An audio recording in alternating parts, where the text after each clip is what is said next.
पाप और पुण्य वे भी बाहर से ही जुड़े हैं, जैसे सुख और दुख। इसे थोड़ा समझना, ये और भी सूक्ष्म और भी जटिल।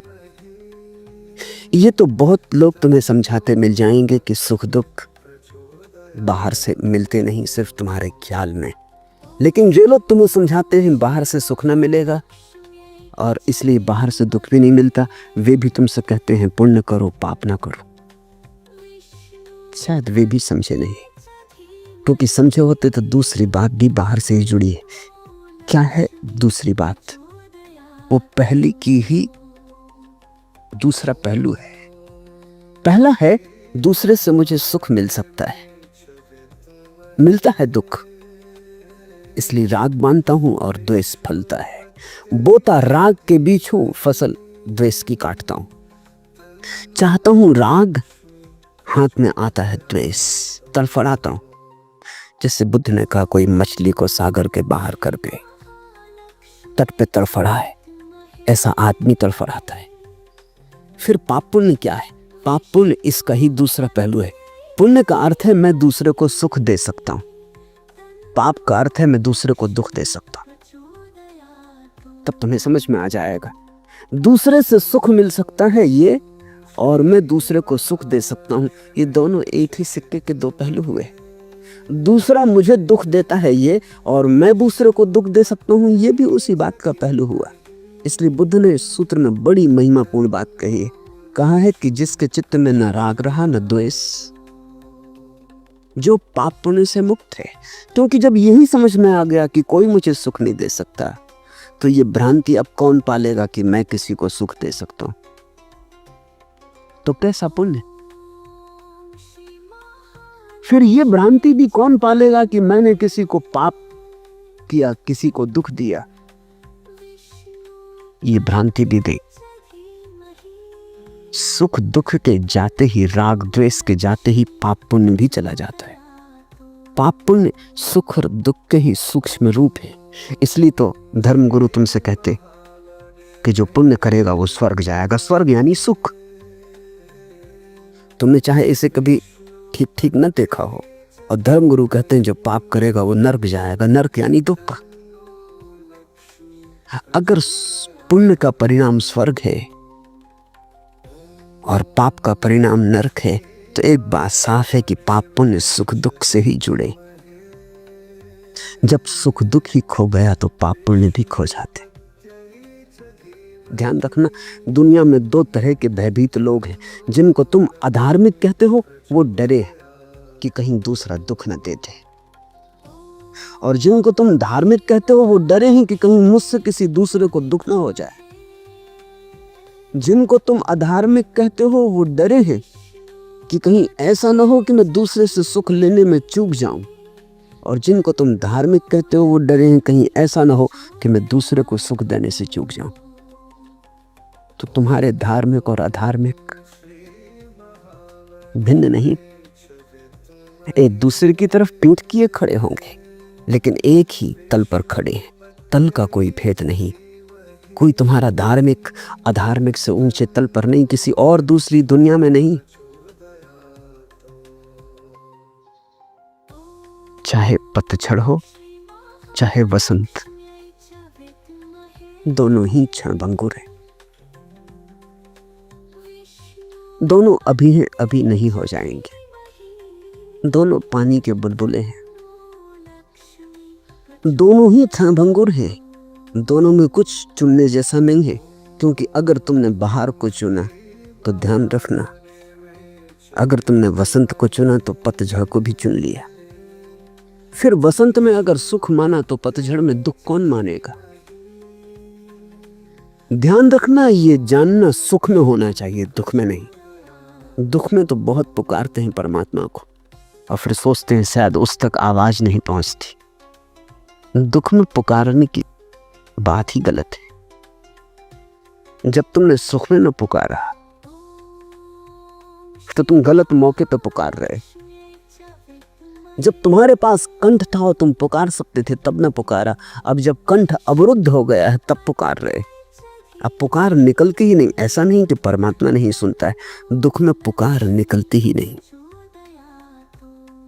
दुख तो अनिवार्य हो गया अगर सुख में न जागे, और सुख को गुजर जाने दिया तो अब छाया को भी गुजर जाने दो। मेरे देखे जो सुख में जागता है वही जागता है, जो दुख में जागने की कोशिश करता है वो तो साधारण कोशिश है, सभी करते। हर आदमी दुख से मुक्त होना चाहता है। ऐसा आदमी तुम पा सकते हो जो दुख से मुक्त नहीं होना चाहता, लेकिन इसमें सफलता नहीं मिलती, नहीं तो सभी लोग मुक्त हो गए होते। लेकिन जो सुख से मुक्त होना चाहता है वो तत्क्षण मुक्त हो जाता है, लेकिन सुख से कोई मुक्त नहीं होना चाहता। यही आदमी की विडंबना है। दुख से तुम मुक्त होना चाहते हो लेकिन वहां से मार्ग नहीं। सुख से तुम मुक्त होना नहीं चाहते, वहां से मार्ग है। दीवार से तुम निकलना चाहते हो, द्वार से तुम निकलना नहीं चाहते। जब दीवार सामने आ जाती तब तुम सिर पीटने लगते हो कि मुझे बाहर निकलने दो। जब द्वार सामने आता है तब तुम कहते हो अभी जल्दी क्या, आने दो दीवार को, फिर निकलेंगे। ध्यान रखना, जो सुख में सन्यासी हुआ वही हुआ। तेन त्यक्तेन भुंजिता, उन्होंने ही छोड़ा जिन्होंने भोग में छोड़ा। पत्नी मर गई इसलिए तुम सन्यासी हो गए, दिवाला निकल गया इसलिए सन्यासी हो गए, नौकरी न लगी इसलिए सन्यासी हो गए, चुनाव हार गए इसलिए सन्यासी हो गए। तो तुम्हारा सन्यास हारे हुए का सन्यास। इस सन्यास में कोई प्राण नहीं। लोग कहते हैं हारे को हरिनाम, हारे को हरिनाम।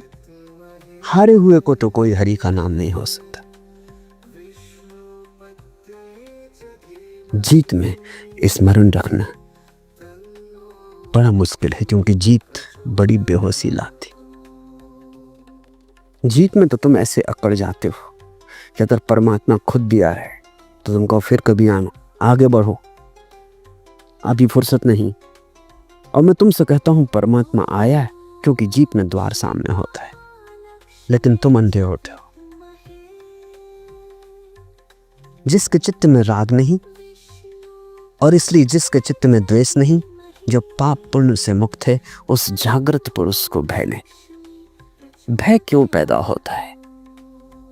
भय दो कारण से पैदा होता है। जो तुम चाहते हो कहीं ऐसा ना हो कि ना मिले, तो भय पैदा होता है। या जो तुम्हारे पास है कहीं ऐसा ना हो कि खो जाए, तो भय पैदा होता है।